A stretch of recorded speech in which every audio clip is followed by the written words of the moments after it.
Show that the angle bisector of a triangle are concurrent. அதாவது ஒரு ட்ரையாங்கிளில் இருக்கிற angle bisector எல்லாமே ஒரே பாயிண்ட் வழியாக தான் போகும் அப்படின்னு சொல்லியிருக்காங்க. கான்கரண்ட்னா ஒரே பாயிண்ட் வழியாக போகிறது. ஓகே, இப்போ பார்த்தீங்கன்னா எக்ஸாம்பிள் 4.32 நம்ம போட்டோம் இல்லையா, அதில் வந்து மீடியன் வந்து கான்கரண்ட் அப்படின்னு சொல்லியிருப்போம். இப்போ இங்கே ஆங்கிள் பைசெக்டார் ஆர் கான்கரண்ட் சொல்லுவோம். ரெண்டும் ஒரே மெத்தடில் தான் வரும். ஆனால் அங்கே மீடியன் யூஸ் பண்ணுவோம், இங்கே ஆங்கிள் பைசெக்டார் யூஸ் பண்ணுவோம். அவ்வளோதான்.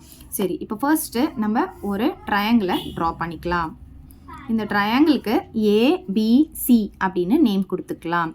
இப்போ ஏலேருந்து ஒரு லைன் செக்மெண்ட் ட்ரா பண்ணுறேன். இந்த லைன் செக்மெண்ட் பார்த்தீங்கன்னா இந்த ஏ அப்படின்ற ஆங்கிளை ஈக்குவல் ஆஃபாக பிரிக்கும்.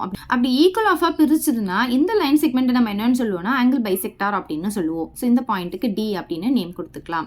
இப்போ அதே மாதிரி இந்த பியிலேருந்து நம்ம ஒரு லைனை ட்ரா பண்ணுறோம். இதுவும் இந்த லைன் செக்மெண்ட் பார்த்தீங்கன்னா இந்த பியை வந்து ஈக்குவல் ஆஃபாக பிரிக்குது அப்படின்னு சொல்லும் போது இதுவும் ஆங்கிள் பைசெக்டார் தான். இதுக்கு வந்து ஈன்னு நேம் கொடுத்துக்கலாம். அதே மாதிரி தான் இதுக்கு எஃப்னு நேம் கொடுத்துக்கலாம். பாருங்கள், டிஇஎஃப். அவ்வளோதான். சரி, ஒரு வெர்டெக்ஸில் இருந்து அதுக்கு ஆப்போசிட்டில் இருக்க சைடுக்கு ஒரு லைனை ட்ரா பண்ணால் அது பேர் நம்ம சிவின்னு சொல்லுவோம். இந்த சிவின் எல்லாமே ஒரு கான்கரண்ட் அப்படின்னு சொல்கிறது தான் சீவாஸ் தியரம். இதை யூஸ் பண்ணி தான் நம்ம இங்கே ப்ரூவ் பண்ண போகிறோம். ஸோ இப்போ பாருங்கள், by Ceva's theorem. Ceva's theorem என்னன்னு பார்த்தீங்கன்னா பிடி பை டிசி இன்டூ போடுங்க இங்கே மறைக்காம, CE by EA into AF by FB. இது எல்லாமே மல்டிப்ளை பண்ணால் 1 கிடைக்கும்.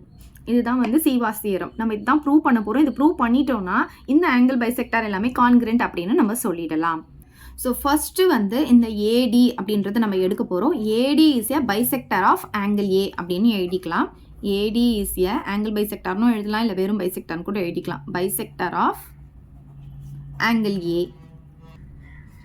ஸோ இப்போ இதில் பார்த்தீங்கன்னா ஆங்கிள் பைசெக்டார் தியரம் நம்ம யூஸ் பண்ண போகிறோம். So by angle bisector theorem ABD பார்த்தீங்கன்னா நம்ம என்ன சொல்லுவோம்னா இந்த ஆங்கிள் எங்கே இருக்குது, நமக்கு ஏல தானே இருக்குது. ஸோ ஏன்ற ஆங்கிள் கண்டெயின் பண்ணியிருக்க சைடு அப்படின்னு பார்த்தீங்கன்னா இந்த ஏபியும் இந்த ஏசியும். ஓகே, இந்த ஏபியும் இந்த ஏசியும் அதை நம்ம எழுதிக்கணும். எப்படி எழுதணும்னா பை போட்டு எழுதணும், ஏபி பை ஏசி. ஓகே, இந்த ஏபியும் இந்த ஏசியும்.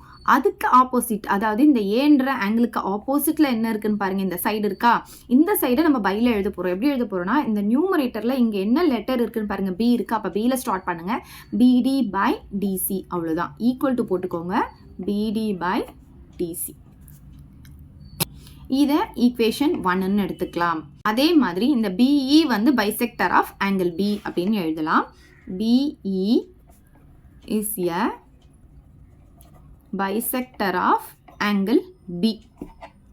இப்போ இந்த பியை வந்து கண்டெயின் பண்ணியிருக்க சைடு அப்படின்னு பார்த்தீங்கன்னா இது ரெண்டும் தான். இந்த ரெண்டுத்தில் எது ஃபஸ்ட்டு எடுக்கணும் அப்படின்னு பார்த்தீங்கன்னா எப்போவுமே இப்படி ஆன்டி கிளாக் வைஸ் ஞாபகம் வச்சுக்கோங்க. அப்படி நம்ம ஈஸியாக எடுத்துக்கலாம். இப்போ ஃபர்ஸ்ட்டு நம்ம ஏ எடுத்தோம்னா ஆன்டி கிளாக் வைஸில் இப்படி தானே வருது. அப்போ ஏபி ஃபஸ்ட்டு எடுத்தோம், அப்புறமா தான் ஏசி எடுத்தோம். அதே மாதிரி இப்போ பி எடுத்துக்கிட்டிங்கன்னா ஆன்டி கிளாக் வைஸில் போகும்போது நமக்கு எப்படி வரும், ஃபஸ்ட்டு பிசி தான் வரும், அப்புறம் தான் நம்ம பிஏ எடுக்கிறோம். அப்படி ஞாபகம் வச்சுக்கோங்க.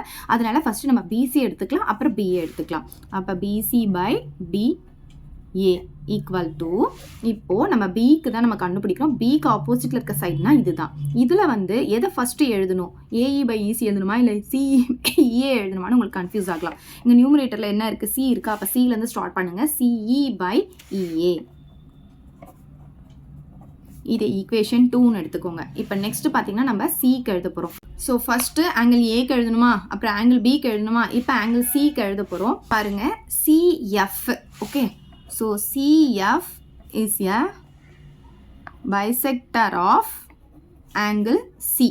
இப்போ சியை கண்டெயின் பண்ணியிருக்க சைடு அப்படின்னு பார்த்தீங்கன்னா இது ரெண்டும் தான். இதில் நான் ஃபஸ்ட்டு எது எடுக்கணும்னு சொன்னேன்னா இந்த சியிலேருந்து ஆன்டி கிளாக் வைஸ் பார்க்கணும். ஓகே, நீங்கள் இங்கேருந்து பார்க்கக்கூடாது, சியிலேருந்து ஆன்டி கிளாக் வைஸ் அப்படின்னு பார்த்தீங்கன்னா நமக்கு இப்படி தான் போகும். அப்போ சிஏ தான் ஃபஸ்ட்டு எடுக்கணும், அப்புறம் தான் சிபி எடுக்கணும். Okay, so CA by CB equal to first A இருக்கிறதுனால ஏலேருந்து ஸ்டார்ட் பண்ண போகிறோம். சிக்கு ஆப்போசிட்டில் இருக்க சைடு இது தான்.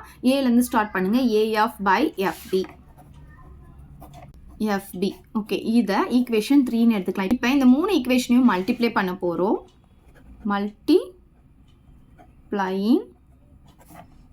1 2 and 3 implies இப்போ LHSலாம் மல்டிப்ளை பண்ணிக்கலாம். இது எடுத்து எழுதிக்கலாமா? AB by AC into BC by BA into CA by CB equal to போட்டுக்கோங்க. இப்போ RHSல என்ன இருக்கோ அதெல்லாம் எழுதிக்கலாம். ஈக்குவேஷன் 1 2 3ல RHSல இருக்கிறதெல்லாம் எழுதிக்கலாம். BD by DC into CE by EA into AF by FB. பாருங்க ஏபினாலும் பிஏனாலும் சேம் தான். அப்போ இது ரெண்டும் கேன்சல் ஆகிடும். அதே மாதிரி ஏசினாலும் சிஏனாலும் சேம் தான். அப்போ இது ரெண்டும் கேன்சல் ஆகிடும். பிசினாலும் சிபினாலும் சேம் தான். இதெல்லாம் கேன்சல் ஆகிடும். அப்போ நமக்கு இங்கே என்ன கிடைக்கும்? 1 இருக்கும். இந்த சைடு என்ன இருக்குது நமக்கு? BD by DC into CE by EA into AF by FB. இங்கே பாருங்கள் இது என்னன்னா நம்ம ஃபஸ்ட்டு எழுதணும் பார்த்தீங்களா, சிவாஸ் தியரம் இதுதான். ஸோ இதை நம்ம ப்ரூவ் பண்ணியாச்சு. ஈக்குவல் டு 1 நம்ம கொண்டு வந்தாச்சு. அதனால இப்போ எப்படி எழுதிக்கலாம்? therefore Siva's theorem is satisfied. So கடைசி எப்படி எழுதிக்கணும்னா the angle bisector of a triangle are congruent அப்படின்னு எழுதணும். therefore the angle bisector of a triangle or concurrent.